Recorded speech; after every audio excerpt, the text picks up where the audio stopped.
नमस्कार, आप देख रहे हैं एम न्यूज 24/7 और मैं हूं आपके साथ नलोफर अंसारी। आइए नजर डालते हैं आज की खास खबर पर। मैलानी सेक्टर स्तरीय जन पंचायत कार्यक्रम में जनता को किया गया जागरूक। तो आइए देखते हैं स्टेट ब्यूरो नितिन गुप्ता की खास रिपोर्ट। बता दें, लखीमपुर खीरी के मैलानी से बड़ी खबर। नगर के प्रेक्षागृह में समाजवादी पार्टी के सांसद की अध्यक्षता में सेक्टर स्तरीय जन पंचायत कार्यक्रम का आयोजन, जिसमें मुख्य अतिथि के रूप में समाजवादी पार्टी के सांसद उत्कर्ष वर्मा ने कार्यक्रम में जनता को संबोधित करते हुए संविधान को बचाए रखने व सेक्टर स्तरीय जन पंचायत कार्यक्रम में जनहित की समस्याओं को सुनकर मौजूद सरकार की नीतियों को गलत बताते भाजपा सरकार की नीतियों पर निशाना साधते हुए सरकार की नीतियों की आलोचना की। साथ ही किसानों के बजाय चीनी मिलों के शीघ्र भुगतान कराने व क्षेत्र में पिछड़े शिक्षा समस्याओं का समाधान करने का आश्वासन दिया। साथ ही समाजवादी पार्टी को की लाभप्रद व उच्च नीतियों को अवगत कराया। समाजवादी पार्टी की प्रदेश कार्यकारिणी अनीता यादव व सपा नेता नरेश यादव ने सपा सरकार के बारे में बताया कि सपा सरकार एक ऐसी सरकार है जिसमें गरीब व दबे कुचले लोगों व किसानों की हितैषी रही। साथ ही पूर्व मुख्यमंत्री अखिलेश यादव द्वारा नौजवान के भविष्य को उज्जवल बनाने व सरकारी नौकरियों के लिए शासन द्वारा विकास कार्यों की जानकारी दी गई। सपा नरेश यादव ने अपने शब्दों में कहा कि पूर्व मुख्यमंत्री अखिलेश यादव द्वारा स्वास्थ्य व शिक्षा पर बेहतर ध्यान दिया गया था। सपा सरकार हमेशा आप लोगों के साथ है, इसमें किसी तरह का कोई भेदभाव की भावनाओं से दूर है, हमेशा विकास कार्यों से अग्रसर रही और रहेगी। इस मौके पर सांसद उत्कर्ष वर्मा, अनीता यादव, नरेश यादव, उम्मीर यादव सहित तमाम सपा नेता व कार्यकर्ता मौजूद रहे। तो आइए देखते हैं आगे की रिपोर्ट। देखा होगा कि जितने भी सरकारी स्कूल हैं नहीं हो रही है, हम अपने बच्चों को प्राइवेट स्कूलों में लेके जाते हैं और हर एक माँ बाप की इच्छा है कि हम अपने बच्चे को प्राइवेट स्कूल में पढ़ाएं। हमारा सरकार की जो शिक्षा नीति है, शिक्षा व्यवस्था है, उससे भरोसा उठ चुका है। जहाँ रही स्वास्थ्य की बात, स्वास्थ्य में भी आप देखिए कि स्वास्थ्य में भी कोई भी ऐसा सरकारी अस्पताल नहीं है। अगर हमारे घर का कोई आदमी बीमार होता है तो हम लोग हमेशा प्राइवेट अस्पताल की तरफ भागते हैं कि हम लोग वहाँ से इसका इलाज कराएं। स्वास्थ्य में भी हमारा सरकार से विश्वास उठ चुका है। तो साथियों, ये स्वास्थ्य, शिक्षा और तीसरी कोई जरूरत जो जिंदगी में है वो रोजगार है, नौकरी है। जहां तक नौकरी का सवाल है, जब हमारे बच्चे पढ़े लिखे नहीं होंगे तो नौकरी कहां से करेंगे। और दूसरी, जो नौकरी देने वाले संसाधन हैं, जितने भी उपक्रम हैं, उनको सबको ये निजी हाथों में सौंप देना चाहते हैं। चाहे आप तो मैलानी में बैठे हैं, यहाँ जितनी भी गुड्स ट्रेनें अब चलने लगे हैं, धीरे धीरे अडानी की चलने लगेंगी और रेलवे को भी धीरे धीरे ये प्राइवेट हाथों में देने जा रहे हैं। बिजली के जो कर्मचारी हैं, आप रोजाना अखबार में पढ़ते होंगे कि वो भी हड़ताल में बैठे हुए हैं क्योंकि इसका भी निजीकरण कर रहे हैं। तमाम ऐसी चीजें हैं, चाहे बैंकिंग सेवाएं हों, चाहे LIC हो या और भी जो रोजगार मुहैया कराती हैं हमारे बच्चों को, उसका सब ये निजीकरण करना चाहते हैं। साथियों, तो जब निजीकरण हो जाएगा तो आरक्षण अपने आप खत्म हो जाएगा और आरक्षण खत्म हो जाएगा तो हमारे बच्चों के लिए कोई भी नौकरी का साधन नहीं रहेगा। और अगर हमारे बच्चे नौकरी पा भी जाएंगे तो जो निजी संस्थान है, इसकी तनख्वाह आप लोग जानते हैं 15,000 10,000 रुपए होती है, जिससे जीवन यापन करना बड़ा मुश्किल काम है साथियों। और इसी चीज जैसे जाति जनगणना है, तो जनगणना जाति इसलिए कराई जा रही है कि कम से कम ये पता तो लग सके कि पिछड़ों की, दलितों की, सबकी कितनी गिनती है। ये सरकार उसको भी नहीं कराना चाहती। साथियों, 2011 में जनगणना हुई थी, अगर उसको ड्यू टाइम पे कराया जाता तो 2021 में होनी चाहिए थे। आज 25 आ गया है, सरकार के कान पे जू नहीं रेंगती, वो जाति जनगणना भी नहीं कराती। तमाम ऐसे मुद्दे हैं साथियों।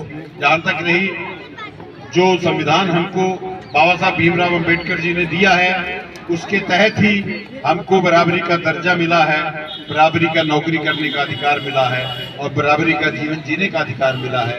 साथियों, बाबा साहब को भी अभी आपने देखा होगा कि अमित शाह जी ने कैसे सदन में किस तरीके से उनको बेइज्जत किया कि आप लोग सारा दिन अंबेडकर अंबेडकर अंबेडकर अंबेडकर लगाते हैं। अगर यही काम अगर आप भगवान का नाम ले लेते तो आप लोगों को मोक्ष की प्राप्ति हो जाती। तो साथियों, बहन कुमारी मायावती जी के लिए भी इन्होंने शब्द कहे और इन्होंने माननीय स्वर्गीय मुलायम सिंह यादव जी के लिए भी जो बातें कही।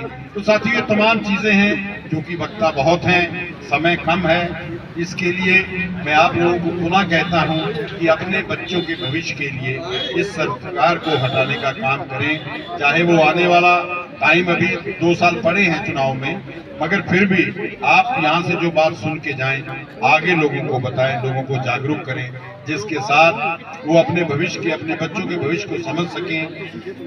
आप लोग अगर जागरूक करेंगे, ये जागरूकता का ही एक अभियान है, तब ये जो पीडीए का मिशन जो चल रहा है, बैठक चल रही है, ये जमीन तक उतरेगी। इसी के साथ मैं अपनी बात को खत्म करता हूँ। 17 तक मेरा कार्यकाल रहा और इधर जब 17 के बाद का कार्यकाल दूसरा चल रहा है, उस समय का भी विकास देखा होगा, आज का भी विकास देख रहे होंगे। आप लोगों को ध्यान होगा, कटरुआ कांड हुआ था। इस कटरुआ कांड में लोगों को सुविधा नहीं मिल पाई, लोगों को पहुंचा नहीं पाए, कई लोगों की मृत्यु भी हुई थी। तो वही विजय तिवारी है और वही अनीता यादव है जो 1 महीने के अंदर, मैलानी के अंदर एम्बुलेंस उपलब्ध करा दी थी, जबकि ये प्रावधान नगर में नहीं है, ब्लॉक में होता है। तो वही विजय तिवारी थे और वही अनीता यादव थी जो 1 महीने के अंदर एम्बुलेंस में आप लोगों के बीच में थी। दूसरा, मैं आप लोगों को धन्यवाद देना चाहती हूँ। इस चुनाव में चेयरमैन वाले में आपने भरपूर प्यार दिया। लोकसभा वाले में भी हमने जीते नहीं थे, कुछ ही वोटों से पीछे थे, उसके लिए भी धन्यवाद देती हूँ। ये सामने आपके ऑडिटोरियम गेस्ट हाउस जो बना है, 2012 का स्वीकृत है और तब से बना था। आज तक लोग इसको हैंड ओवर नहीं ले पाए। काम करने की तो बात छोड़ दो, जो काम करा सकते थे। सामने ये बारात घर बनवाया है, तो ये बारात घर इसलिए बनवाया था, इसमें वही अनीता यादव, वही विजय तिवारी है जिन्होंने गरीबों के लिए ये बारात घर बनवाया था। आज लोग ये इसलिए नहीं बनवाया था जैसे पैसा पैदा हो, ये इसलिए बनवाया था जो गरीब असहाय लोग हैं इसमें जाके अपनी बेटियों की शादी कर सकें। अगर ईश्वर मौका देता और इस लायक मुझे बनाता, अगर एक कुर्सी मुझे मिलती, तो मैलानी की जनता, तो गरीब बेटियां, इसमें फ्री सेवा होती। आगाह करती हो, चुनाव आता है तब भी और पैसे मिलते हो तब भी। हर वक्त समझाती हूँ कि आने वाला कल कटोरा आपके भी हाथ में होगा और अनीता यादव के भी हाथ में होगा, कोई बचा नहीं पाएगा। अगर आप लोग 27 में नहीं समझे, नहीं समझ अपना ये पैटर्न बदला तो चुनाव देखा होगा चेयरमैन वाला किस हालात से गुजरा था। मैं धन्यवाद देती हूँ। फिर भी आप लोगों ने मुझे बराबर का प्यार दिया। कहीं से ना मैंने पैसा उड़ाया, ना मैंने किसी को ताकत दी, ना किसी को धमकाया। आप लोगों ने जो सहयोग दिया उसके लिए मैं बार बार आपकी आभारी हूँ। ये मोदी जी कहीं और से नहीं लाते, अब तो हमें सोचना पड़ेगा और शर्म आनी चाहिए हमें अपने आप पे। ये माथे का सिंदूर, माथे की बिंदी और पैरों के बिछुआ, इस पे भी मोदी जी टैक्स ले रहे हैं, तो टैक्स हम लोगों को देना पड़ रहा है। आधी आबादी जितने पुरुष है उतनी महिलाएं होती हैं। महिलाएं वो निर्णय ले सकती है, वो कर सकती है जो पुरुष नहीं कर सकते, वो महिलाएं कर सकती हैं। आधा मार्जिन होता है ना, जिसको चाहे उसको पलट के रख दे, मगर हम लोग सोच नहीं पाते। पूरी 5 साल गालियां देंगे, बुरा कहेंगे, जब वक्त वोट का आता है तो 5 किलो रहा है। ये चीजें सब सोचने की जरूरत है। कब तक हम लोग ऐसा भटकते रहेंगे, कब तक ऐसा सहते रहेंगे? और मैं अभी हमारे दद्दू कह रहे थे जो वाला कांड हुआ है इलाहाबाद वाला, उसमें महाकुंभ वाला, उसमें देखो प्रूफ बैठी हुई है, ये गंगा बुआ आपकी प्रूफ बैठी है, उसमें आने से जान ही इनकी बाकी रह गई थी। अब तक बीमार पड़ी है, इनका इलाज हो रहा है। उसमें कितने लोगों की जान चली गई, कितने ने बेटे चले गए, कितनी बहनें बिना कलाई के सूनी हो गई। आज तक कुछ दिखाया? राम मंदिर के लिए हम लोग राम के नास्तिक नहीं है, राम को हम भी मानते हैं। राम मानना ये नहीं है कि राम को माने और छुरा चलाते रहे। वही मोदी जी और योगी जी कर रहे हैं कि राम का ढोंगला पीट के सब कुछ करते हैं। संख्यक आदि आबादी और आदिवासियों को जोड़ने का काम, पीड़ित अगड़ा भी इसमें शामिल है, उसको जोड़ने का काम माननीय राष्ट्रीय अध्यक्ष जी ने किया। सभी लोग, समाजवादी पार्टी के नेता सदैव सभी को, सभी धर्मों के लोग, सभी जात के लोगों को एक साथ लेकर के चलने का पूरा प्रयास कर रहे हैं।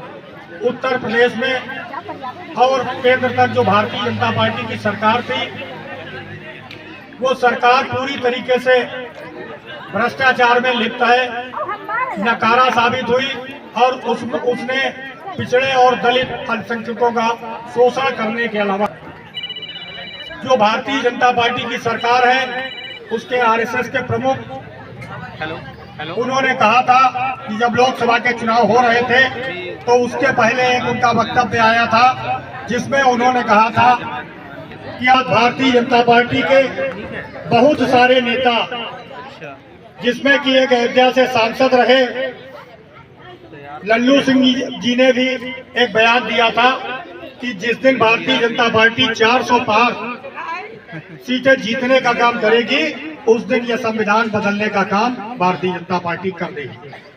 लेकिन मैं आप लोगों को इस मंच के माध्यम से बधाई देना चाहता हूं कि उत्तर प्रदेश में 37 सीटें समाजवादी पार्टी ने जीत करके, आप लोगों के सहयोग से समाजवादी पार्टी ने 37 सीटें जीती और आप लोग बधाई के पात्र हैं कि आप लोग उन 37 में भी आप लोगों की भी भागीदारी है, क्योंकि खीरी लोकसभा से मैलानी क्षेत्र से बहुत अच्छा वोट दिला के आप लोगों ने जिताने का काम किया। इसके लिए हम आपका और अपने पूरे दिल से आभार देते हैं और ये कहना चाहते हैं कि जब हम आपके बीच में जब मीटिंग हुई थी, आए थे, बहुत लोगों से मुलाकात हुई, हमने कहा भी था कि पहला वादा हमारा था कि हम आप लोगों के बीच में बने रहेंगे, आप लोगों के बीच आते जाते रहेंगे। इसी कड़ी में हम आप लोगों के बीच में पहले आए थे, आज आए हैं और अब और जल्दी हम आपके बीच में आते रहेंगे। जिन जिम्मेदारियों के साथ आप लोगों ने हमें जिस संसद में प्रयास कर रहे हैं कि अपनी खीरी लोकसभा क्षेत्र में ज़्यादा से ज़्यादा विकास के काम हम करा पाएँ और आप लोगों की ज़्यादा से ज़्यादा समस्याएं और आपका उनका निवारण हम करा सकें, ये मेरी जिम्मेदारी है और उसके लिए लगातार हम कटिबद्ध हैं और लगे हुए हैं।